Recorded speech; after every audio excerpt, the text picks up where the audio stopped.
नमस्कार, सुस्वागतम, वेलकम। मैं निधि शिमाली अपने YouTube चैनल में आप सभी का स्वागत करती हूँ। आज मैं आपके सामने कर्क राशि वालों का जून माह का मासिक राशिफल लेकर उपस्थित हुई हूँ।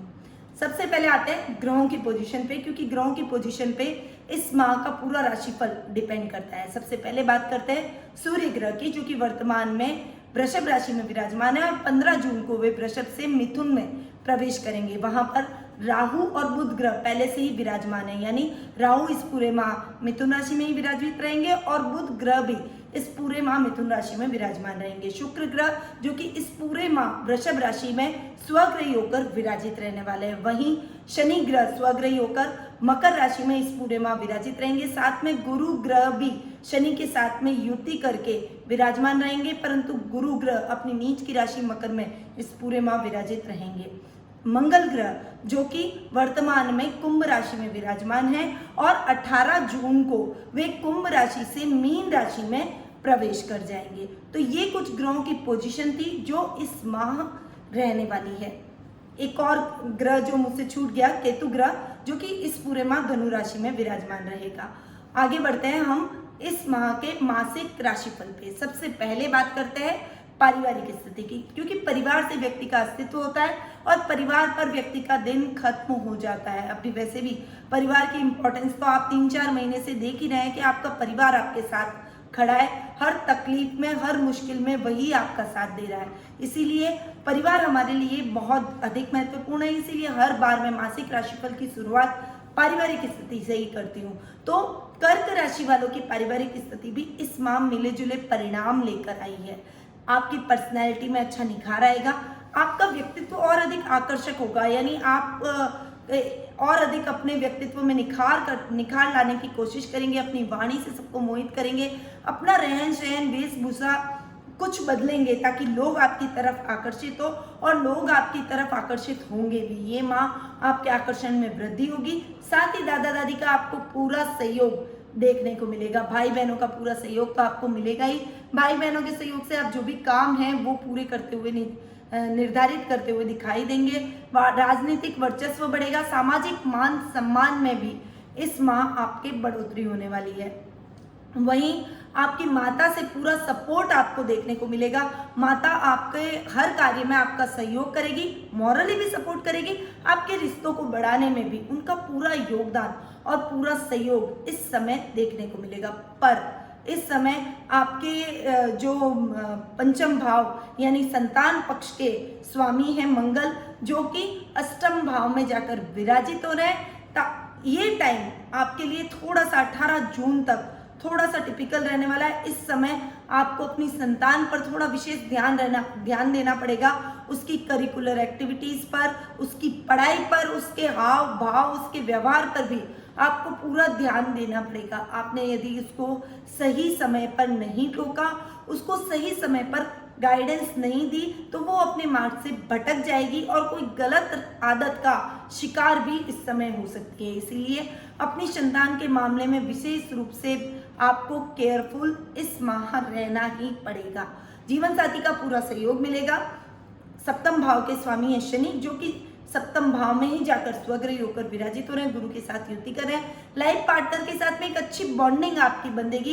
इस समय यदि आप अविवाहित हैं तो विवाह के बंधन में भी बन सकते हैं। ससुराल पक्ष की ओर से भी आपको पूरा सपोर्ट मिलेगा। ननियाल से भी आपको अच्छे सहयोग की अपेक्षाएं बढ़ेगी, परंतु आपको इस समय अपने स्वास्थ्य का विशेष ख्याल रखना पड़ेगा। अपने संबंधों में नाना नानी के साथ स्वास्थ्य का भी आपको विशेष ख्याल इस समय रखना पड़ेगा। वहीं पिता के साथ थोड़ी सी मिसअंडरस्टैंडिंग आपकी हो सकती है।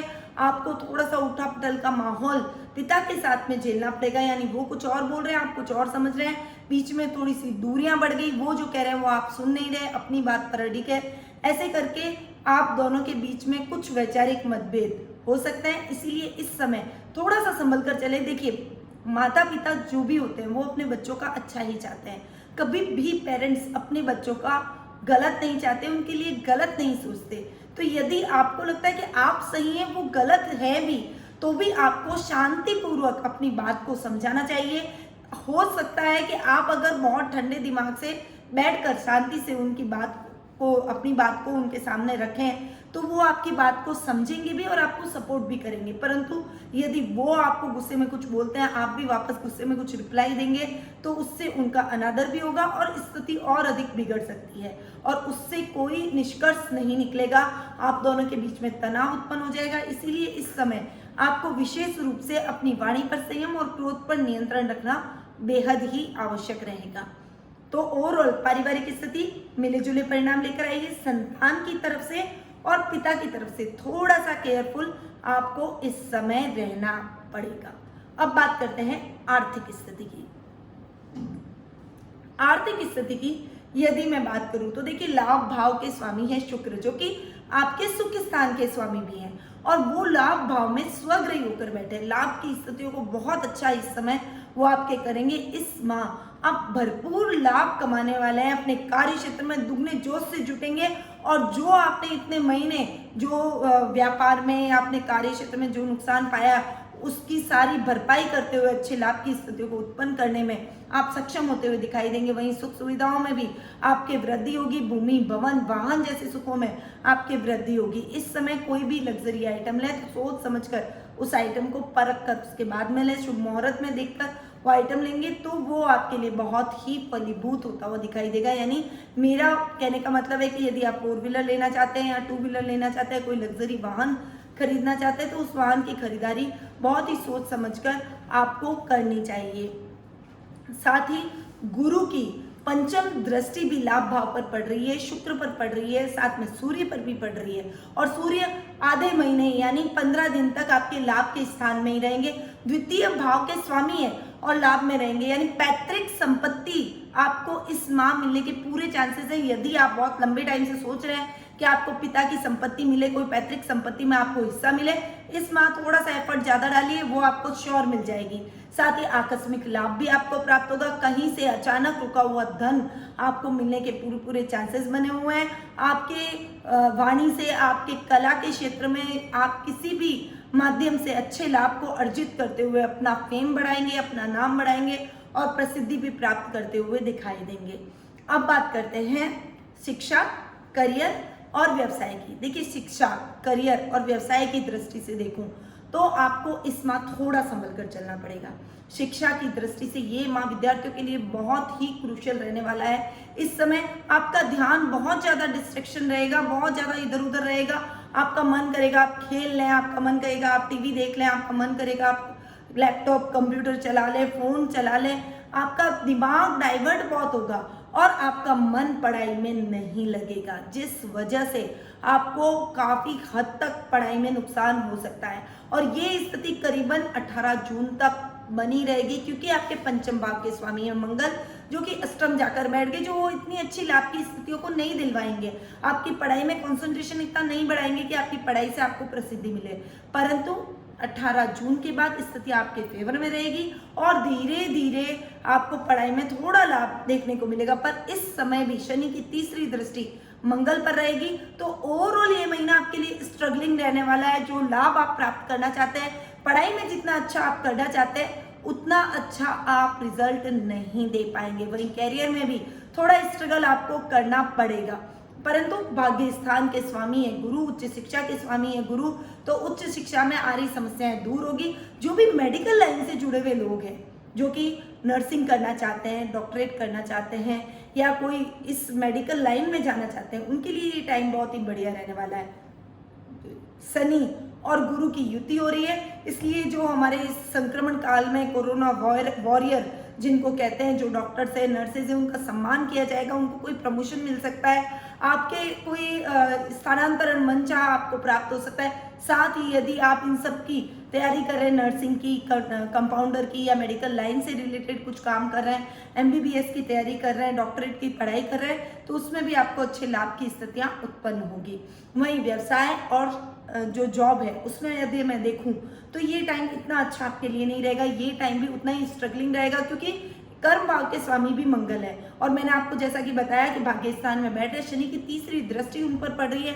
पहले वो अष्टम में बैठेंगे, उसके बाद में 18 जून के बाद भाग्य में बैठ जाएंगे। भाग्य में बैठने पर वैसे तो वो अच्छे रिजल्ट देते, पर शनि की दृष्टियां अच्छी नहीं होती है। तीसरी दृष्टि उन पर पड़ जाने से थोड़ा सा स्ट्रगलिंग माहौल रहेगा, उतार चढ़ाव जैसी स्थिति आपको इस पूरे माह अपने व्यापार में देखने को मिलेगी। जॉब में भी आपको बहुत सतर्कता के साथ आगे बढ़ना पड़ेगा, अन्यथा आपकी जॉब छूट सकती है। प्राइवेट जॉब में जो काम कर रहे हैं उनके लिए ये बहुत ही क्रूशियल टाइम रहने वाला है। बहुत मेहनत के साथ आप अपने अच्छे रिजल्ट अपने बॉस को दें ताकि वो आपको जॉब से ना निकाले, अन्यथा आपकी जॉब छूट जाएगी और आपको जॉब के लिए वापस से मारामारी करनी पड़ेगी, यानी हाथ पैर मारने पड़ेंगे, ढूंढना पड़ेगा कि आपको अच्छी जॉब कहाँ से मिलेगी। इसीलिए इस टाइम आप दुगनी मेहनत कीजिए। थोड़ा सा आपके लिए एफर्ट ज़्यादा डालने का ये टाइम है, थोड़ा ज़्यादा एफर्ट डालिए, थोड़ा और अधिक मन में दृढ़ संकल्प कीजिए कि आप अपने कार्यों को पूरा करके ही दम लेंगे। यदि आपने ये संकल्प किया तो निश्चित तौर पर आपका भाग्य भी आपका साथ देगा और आपको अच्छे रिजल्ट मिलेंगे, सकारात्मक रिजल्ट मिलेंगे। तो ओवरऑल ये महीना करियर, व्यवसाय और शिक्षा की दृष्टि से मिले जुले परिणाम लेकर आया है। अब बात करते हैं जीवन साथी और प्रेम प्रसंगों की। देखिए, जीवन साथी और प्रेम प्रसंगों के मामले पहले ही मैंने आपको बोला कि जीवन साथी के साथ में आपकी ट्यूनिंग बहुत अच्छी रहने वाली है। सप्तम भाव के स्वामी है शनि, जो कि स्वग्रही होकर बैठे हैं, साथ में गुरु बैठे हैं और देखिए नीच भंग राजयोग टाइप बन रहा है। शनि स्वग्रही है और गुरु नीच के हैं, तो एक तरह से आपको जीवन साथी से बहुत अच्छा सपोर्ट मिलेगा। यदि आप अविवाहित हैं तो इस समय आपको जो भी विवाह के बंधन में बंधने वाले हैं उनके लिए मेडिकल लाइन से रिलेटेड लड़की आपको विवाह के लिए मिल सकती है, जो कि डॉक्टरेट कर रही हो या नर्सिंग कर रही हो या कंपाउंडर हो या फिर मेडिकल से रिलेटेड कोई भी काम कर रही हो, ऐसी लड़की का चयन आपके लिए हो सकता है। ये टाइम आपके लिए बहुत ही अच्छा रहने वाला है। वैवाहिक दृष्टि से आपका जीवन बहुत ही सुखमय रहेगा। जीवन साथी का पूरा सहयोग आपको पग पग पर मिलेगा। वो आपको पूरा मॉरली भी सपोर्ट करेंगे और फाइनेंशियली भी आपको पूरा सपोर्ट करते हुए दिखाई देंगे। वहीं लव रिलेशनशिप में भी आप अपने पार्टनर के साथ में प्रपोज कर सकते हैं उनको, उनके साथ में ज़्यादा से ज़्यादा टाइम एक्सपेंड करने की कोशिश करेंगे। वो आपकी भावनाओं को समझेंगे और आपके बीच में बहुत अच्छी बॉन्डिंग बनते हुए दिखाई देगी। वहीं पार्टनरशिप में यदि आप कोई व्यवसाय करना चाहते हैं, काम करना चाहते हैं, तो जीवन साथी का नाम जरूर डालिए, उनकी हेल्प जरूर लीजिए। उससे आप पार्टनरशिप में आपको बहुत अधिक फायदा होगा। आपके व्यवसाय या कारोबार में जो भी आप काम उनके साथ करना चाहते हैं उसमें उन्नति आप कर पाएंगे। ओवरऑल जीवन साथी और प्रेम प्रसंगों के मामले में ये महीना आपके लिए बहुत ही सकारात्मक रिजल्ट लेकर आया है। अब बात करते हैं स्वास्थ्य की। देखिए, स्वास्थ्य की दृष्टि से थोड़ा सा संभल कर आपको चलना पड़ेगा। वैसे तो रोग भाव के स्वामी है गुरु, जो कि अपने से एक घर आगे जाकर बैठे हैं। ऐसे रोगों में कोई दिक्कत नहीं है, परंतु संक्रमण का खतरा आप पर बना हुआ है, क्योंकि रोग भाव में केतु जाकर बैठे हैं। केतु कीटाणु, जीवाणु या ये संक्रमित जो रोग होते हैं, गुप्त रोग होते हैं, उनका कारक ग्रह माना गया है। यानी ये समय आपके लिए कोरोना से बचकर चलने वाला रहेगा। वैसे भी दैनिक दिनचर्या में आप आ चुके हैं, बाहर निकलते हैं, थोड़ा सा ध्यान आपको विशेष रूप से रखना है। ग्लव्स पहन कर रखना है, मास्क लगा कर रखना है, सैनिटाइज अपने हाथों को करना है, लगातार अपने हाथों को धोते रहना है, घर पर आकर आपको तुरंत नहाना है। ऐसी कुछ सावधानियां जो कि कोरोना काल में हम सब ने रखी है और उन सावधानियों को आपको जारी रखना पड़ेगा, अन्यथा आपको संक्रमण हो सकता है। और इस वजह से आपने जो 2-3 महीने बहुत मेहनत करी, लॉकडाउन में रहे, बहुत अपना ध्यान रखा, अपने पारिवारिक सदस्यों को भी सेफ रखने की कोशिश करी, वो सब धूमिल हो जाएगा और आपके साथ में आपके परिवार को भी इस चीज का खतरा बन जाएगा। इसीलिए थोड़ा अपने स्वास्थ्य का इस समय विशेष ध्यान आपको रखना चाहिए। ओवरऑल दूसरी कोई भी समस्या आपको स्वास्थ्य से संबंधित नहीं होगी, परंतु यदि आपने सावधानी रखी तो आपको इस तरह की भी कोई समस्या की संभावना नहीं रहेगी। इसलिए विशेष रूप से आप इस समय अपने स्वास्थ्य का ध्यान रखें, योगा, मेडिटेशन, प्राणायाम करते रहें और कोई भी छोटी मोटी गड़बड़ हो तो तुरंत डॉक्टर को दिखाएं ताकि इसका समय रहते इलाज हो सके। तो ओवरऑल ये टाइम कर्क राशि वालों के लिए अच्छा रहने वाला है, पर कर्क राशि वालों को थोड़ा संभल कर, अपनी लाइफ स्टाइल को थोड़ा बदल कर, थोड़ा संभल कर आगे बढ़ना पड़ेगा। तो मैंने कुछ आपको बताया कि रोगों के अंदर कुछ ये क्रूशियल टाइम चल रहा है। इस समय मैंने आपको बोला कि सप्तधान का आपको दान करना चाहिए। ये उपाय आपके लिए बहुत अच्छा हो सकता है। साथ ही आपको गणपति जी की पूजा आराधना करनी है, गणेश जी पर दुर्वा चढ़ानी है, ओम गंग गणपति नमः का जाप करते हो, क्योंकि केतु के दोष को बुध दूर करता है। तो इस समय आप यदि गणपति जी की पूजा आराधना करते हैं, उन पर दुर्वा चढ़ाते हैं और ओम गंग गणपति नमः का जाप करते हैं, तो आपको विशेष रूप से लाभ मिलता है और किसी भी प्रकार की किसी हेल्थ संबंधी प्रॉब्लम से आपको नहीं गुजरना पड़ेगा। तो इन उपायों को आपको जरूर अपनाना चाहिए। ये बहुत ही सटीक उपाय हैं जो कि मैं डेली आपको बताती हूँ, बहुत इजीली आप कर भी सकते हैं। साथ ही यदि आप अपने भविष्य के बारे में जानना चाहते हैं, कुछ आशंकाएं आपके मन में है, कुछ प्रश्न आपके मन में है जिनके समाधान आप ढूंढ रहे हैं, तो कुंडली विश्लेषण का लाभ आप मुझसे घर बैठे ही प्राप्त कर सकते हैं। आप सोचेंगे घर बैठे मैं कुंडली विश्लेषण कैसे करवा सकता हूं, तो टेलीफोनिक अपॉइंटमेंट की सुविधा हमने आपके लिए कर रखी है। टेलीफोनिक अपॉइंटमेंट के माध्यम से आप मुझसे जुड़िए, मैं आपकी कुंडली का पूरा एनालिसिस करूंगी, साथ ही आपके प्रश्नों के उत्तर भी दूंगी और आपको सही रेमेडीज भी बताऊंगी ताकि आपका मार्गदर्शन हो और आपके जीवन में आ रही समस्याएं दूर हो सके। तो नीचे दिए गए नंबरों पर तुरंत संपर्क करें और एक बार मुझसे कुंडली विश्लेषण का लाभ अवश्य प्राप्त करें। अब मैं अपनी वाणी को यहीं विराम देती हूँ। स्वस्थ रहिए, व्यस्त रहिए, मस्त रहिए और मुस्कुराते रहिए। जय श्री कृष्ण।